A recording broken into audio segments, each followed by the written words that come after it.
Chapter 23. It was 8 o'clock when we landed. We walked for a short time on the shore, enjoying the transitory light, and then retired to the inn and contemplated the lovely scene of waters, woods, and mountains, obscured in darkness, yet still displaying their black outlines. The wind, which had fallen in the south, now rose with great violence in the west. The moon had reached her summit in the heavens, and was beginning to descend. The clouds swept across it swifter than the flight of the vulture, and dimmed her rays, while the lake reflected the scene of the busy heavens, rendered still busier by the restless waves that were beginning to rise. Suddenly a heavy storm of rain descended. I had been calm during the day, but so soon as night obscured the shapes of objects, 1,000 fears arose in my mind. I was anxious and watchful, while my right hand grasped a pistol which was hidden in my bosom. Every sound terrified me, but I resolved that I would sell my life dearly and not shrink from the conflict until my own life or that of my adversary was extinguished. Elizabeth observed my agitation for some time in timid and fearful silence, but there was something in my glance which communicated terror to her, and trembling she asked, "What is it that agitates you, my dear Victor? What is it that you fear?" "Oh, peace, peace, my love," replied I. "This night, and all will be safe. But this night is dreadful, very dreadful."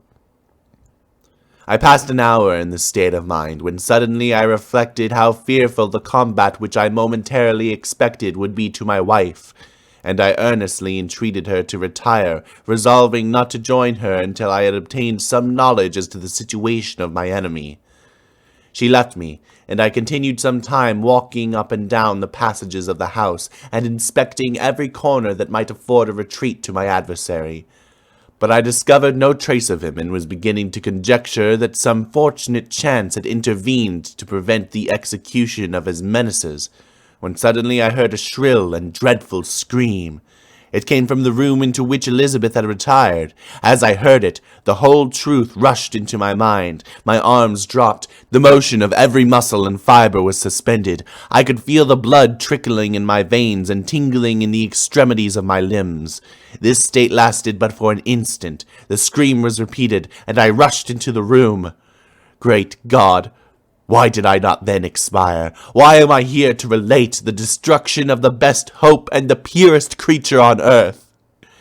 She was there, lifeless and inanimate, thrown across her bed, her head hanging down and her pale and distorted features half covered by her hair. Everywhere I turn, I see the same figure. Her bloodless arms and relaxed form hung by the murderer on its bridal bier. Could I behold this and live? Alas!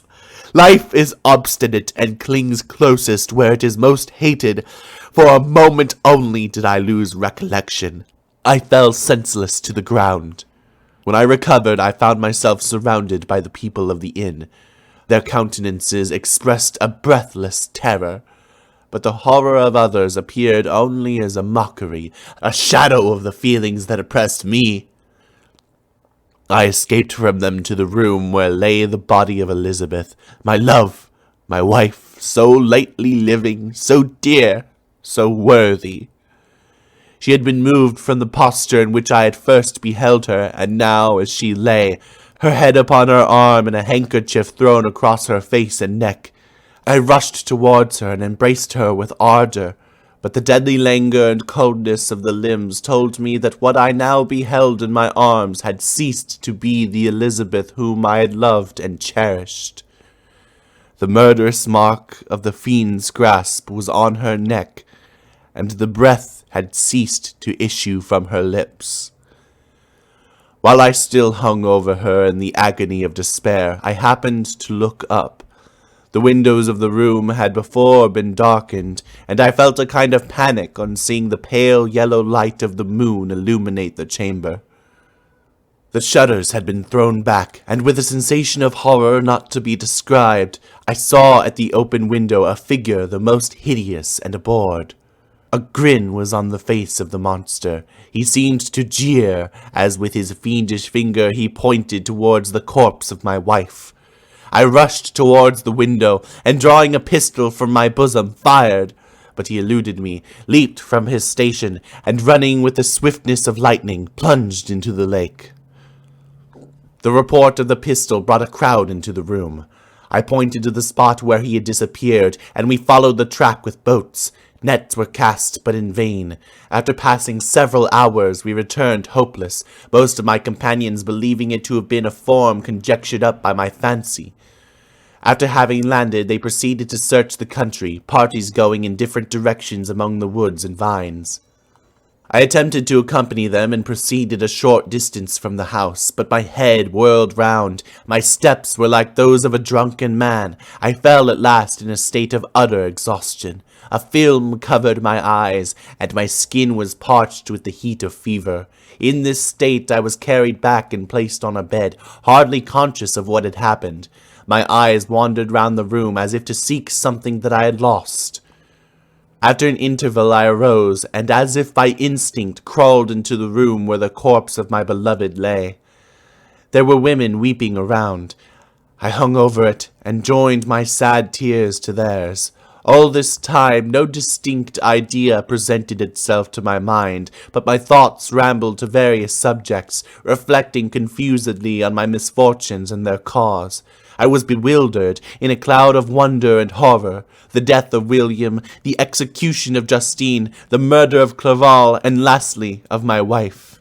Even at that moment I knew not that my only remaining friends were safe from the malignity of the fiend. My father even now might be writhing under his grasp, and Ernest might be dead at his feet. This idea made me shudder and recalled me to action. I started up and resolved to return to Geneva with all possible speed.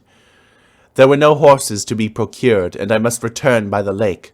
But the wind was unfavourable, and the rain fell in torrents. However, it was hardly morning, and I might reasonably hope to arrive by night.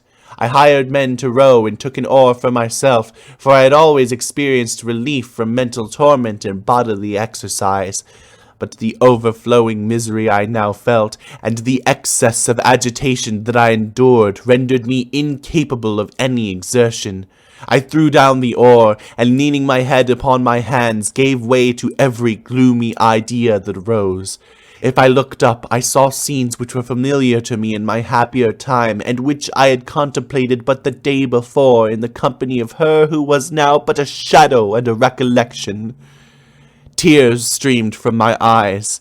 The rain had ceased for a moment, and I saw the fish play in the waters as they had done a few hours before. They had then been observed by Elizabeth. Nothing is so painful to the human mind as a great and sudden change. The sun might shine, or the clouds might lower, but nothing could appear to me as it had done the day before.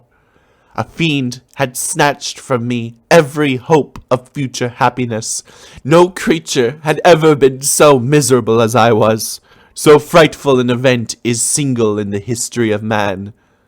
But why should I dwell on the incidents that followed this last overwhelming event?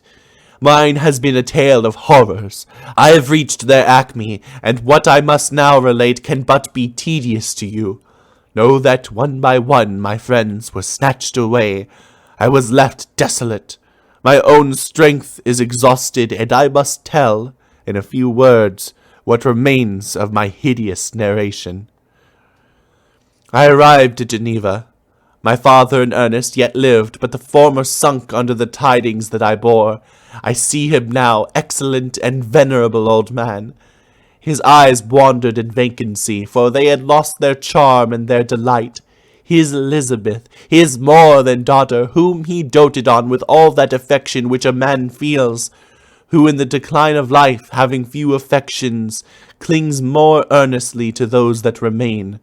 Cursed be the fiend that brought misery on his grey hairs and doomed him to waste in wretchedness.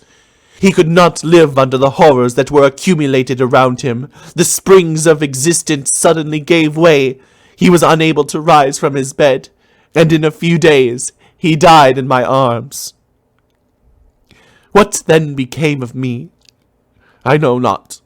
I lost sensation, and chains and darkness were the only objects that pressed upon me. Sometimes, indeed, I dreamt that I wandered in flowery meadows and pleasant vales with the friends of my youth. But I awoke and found myself in a dungeon. Melancholy followed, but by degrees I gained a clear conception of my miseries and situation, and was then released from my prison. For they had called me mad, and during many months, as I understood, a solitary cell had been my habitation. Liberty, however, had been a useless gift to me, had I not, as I awakened to reason, at the same time awakened to revenge. As the misery of past misfortunes pressed upon me, I began to reflect on their cause, the monster whom I had created, the miserable demon whom I had set abroad into the world for my destruction. I was possessed by a maddening rage when I thought of him, and desired and ardently prayed that I might have him within my grasp to wreak a great and signal revenge on his cursed head. Nor did my hate long confine itself to useless wishes. I began to reflect on the best means of securing him, and for this purpose, about a month after my release, I repaired to a criminal judge in the town and told him that I had an accusation to make, that I knew the destroyer of my family, and that I required him to exert his whole authority for the apprehension of the murderer. The magistrate listened to me with attention and kindness. "Be assured, sir," said he, "no pains or exertions on my part shall be spared to discover the villain." "I thank you," replied I. "Listen, therefore, to the deposition that I have to make. It is indeed a tale so strange that I should fear you would not credit it were there not something in truth which, however wonderful, forces conviction. The story is too connected to be mistaken for a dream, and I have no motive for falsehood. The story is too connected to be mistaken for a dream, and I have no motive for falsehood." My manner as I thus addressed him was impressive but calm. I had formed in my own heart a resolution to pursue my destroyer to death, and this purpose quieted my agony and for an interval reconciled me to life. I now related my history briefly but with firmness and precision, marking the dates with accuracy and never deviating into invective or exclamation. The magistrate appeared at first perfectly incredulous, but as I continued he became more attentive and interested. I saw him sometimes shudder with horror, at others a lively surprise, unmingled with disbelief, was painted on his countenance. When I had concluded my narration, I said, "This is the being whom I accuse, and for whose seizure and punishment I call upon you to exert your whole power. It is your duty as a magistrate, and I believe and hope that your feelings as a man will not revolt from the execution of those functions on this occasion." This address caused considerable change in the physiognomy of my own auditor. He had heard my story with that half kind of belief that is given to a tale of spirits and supernatural events, but when he was called upon to act officially in consequence, the whole tide of his incredulity returned. He, however, answered mildly, "I would willingly afford you every aid in your pursuit, but the creature of whom you speak appears to have powers which would put all my exertions to defiance. Who can follow an animal which can traverse the sea of ice and inhabit caves and dens where no man would venture to intrude? Besides, some months have elapsed since the commission of his crimes, and no one can conjecture to what place he has wandered, or what region he may now inhabit. I do not doubt that he hovers near the spot which I inhabit, and if he has indeed taken refuge in the Alps, he may be hunted like the chamois, and destroyed as a beast of prey. But I perceive your thoughts. You do not credit my narrative, and do not intend to pursue my enemy with the punishment which is his desert." As I spoke, rage sparkled in my eyes. The magistrate was intimidated. "You are mistaken," said he.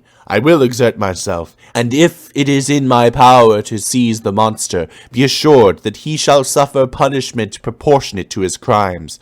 But I fear, from what you have yourself described to be his properties, that this will prove impractical, and thus, while every proper measure is pursued, you should make up your mind to disappointment." "That cannot be, but all that I can say will be of little avail. My revenge is of no moment to you, yet While I allow it to be a vice, I confess that it is the devouring and only passion of my soul.